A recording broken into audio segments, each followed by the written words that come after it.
Hello there, welcome back to my channel. In this short lesson I want to talk to you about perhaps the most important score in backgammon: 2 away, 4 away. Now I have seen a number of mistakes made at this score when people cube too late or they cube too early. So in this short video I'm going to give you some tips on when you should double and when you shouldn't double.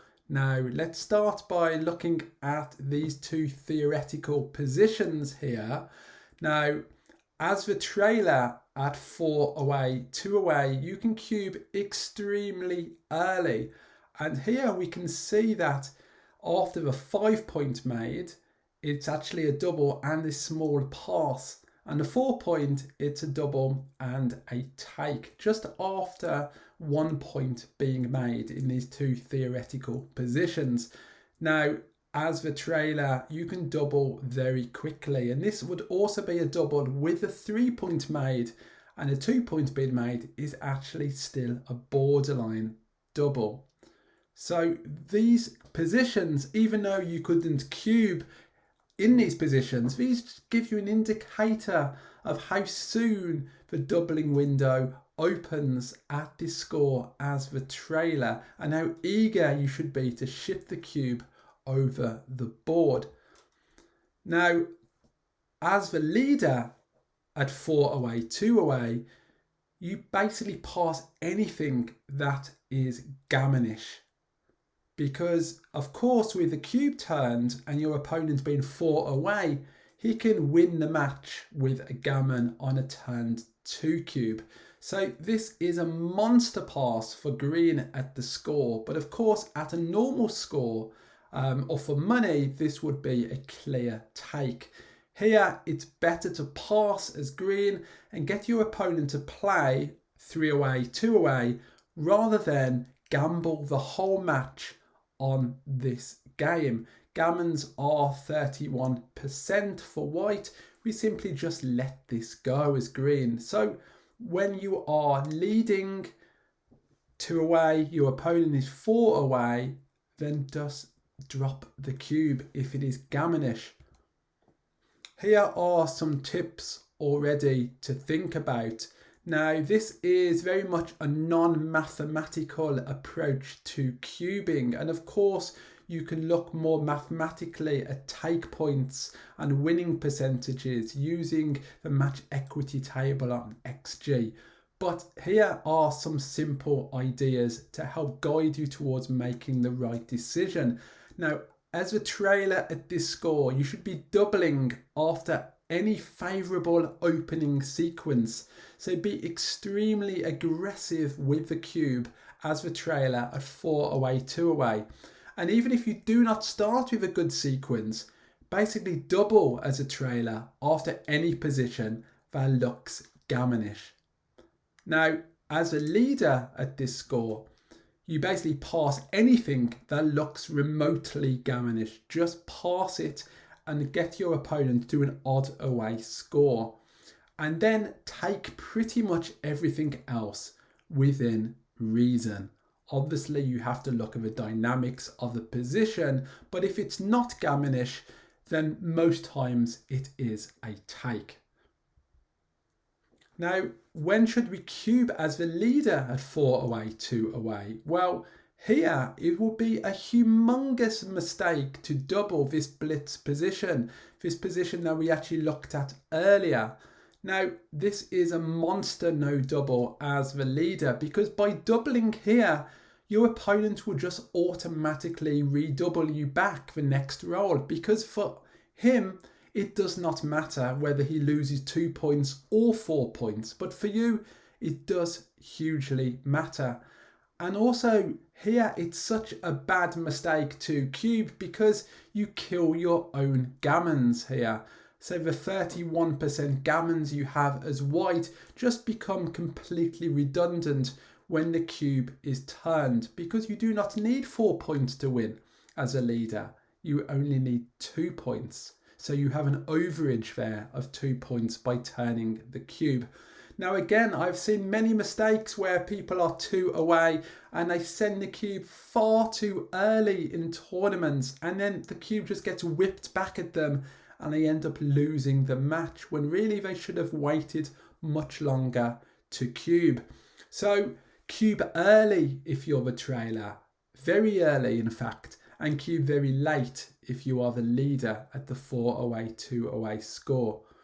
So when do you double as the leader? Well, here we can see this comparison.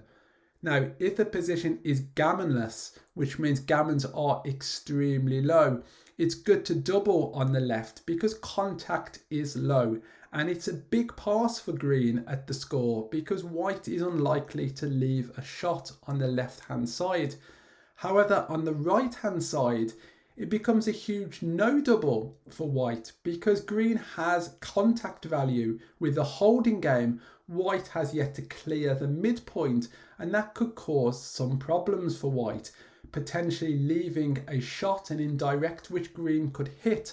So the winning chances for green, it's actually double in the right hand position, 32% compared to 15% on the left hand side, which just shows you the contact value green still has when white needs to clear the midpoint. And that makes it a big no double on the right hand side because it's just too risky. Whereas on the left, white does not have that problem, and that makes it a pass. Now, if white only has a few bad rolls, here white only has a bad 6-5 and a double 5, 3 rolls, it's simply better to withhold the cube and play on for 2 good. Because gammons are low, but the winning percentage is extremely high. So white will most likely win a gammon on an unturned cube here because of the winning percentage being so high. Green is still stuck back on a 24 point, and we have very few chances of leaving a shot as white. So we can start bearing off pretty quickly and try to win an undoubled gammon for the match without turning it and just getting a pass. And here we see a bear off comparison. Now on the left hand side with smooth distribution, it's best to play on for 2 good as white because there's very few shot levers. But on the right, where white has more of an awkward bear in structure, being odd on the back and having a gap, then many more rolls will leave a shot. So there it's better to double and get a pass than to play on for 2 good, because there you can see rolls like double 6, for instance, and 6-5 are going to result in shots, and therefore we ought to double and, you know, get a pass. Even though our winning chances are still pretty high, there is some risk there that we don't need to consider. And this one here is a double take. So now white has a lot more bad rolls. In fact, white has 10 bad rolls in this position, which you can see on the right hand side. So now it becomes a double and it becomes a take, because green still has an opportunity, of course, to take the cube and then ship the cube back to 4, and then hope that white is going to roll a bad number and then hit that white checker and contain him. So here we can see the difference between the previous positions, where green only had a few chances of white leaving a shot and that would become a pass, to here where green has many more opportunities for white to leave a shot and then it becomes a take. And these are just some further rolls. So at this score, as a trailer, it's better to pass endgame positions when your opponent has none or very few bad rolls. You should take if his opponent is likely to leave many shots, and you should also take if opponent has points to clear and you have good contact value, as we saw in the last position. And as the leader, Never double early, even after blitz attacks, because gammons are meaningless. So blitzes often lead to doubles in normal match scores, but blitzes lose a lot of value, certainly on when to cube when you are at 2 away, because the gammons do not count. You should double, however, gammonless endgame positions when you may only leave a few shots. And otherwise you should play on for 2 good on the bear off if it's very unlikely to leave a shot. So there is a difference between a few shots and many shots on whether the trailer should pass or take, or even if you should wait as the leader to double and play on for 2 good. So there we are, like I said, a simple way to look at 2 away, 4 away cubes, a very important score where a lot of mistakes happen, where people double too early or double too late. Basically, as the trailer, double aggressively, double early, don't wait too long. As the leader, wait, double at the last point. Okay, thank you for watching. New videos every Wednesday. See you next time. Goodbye.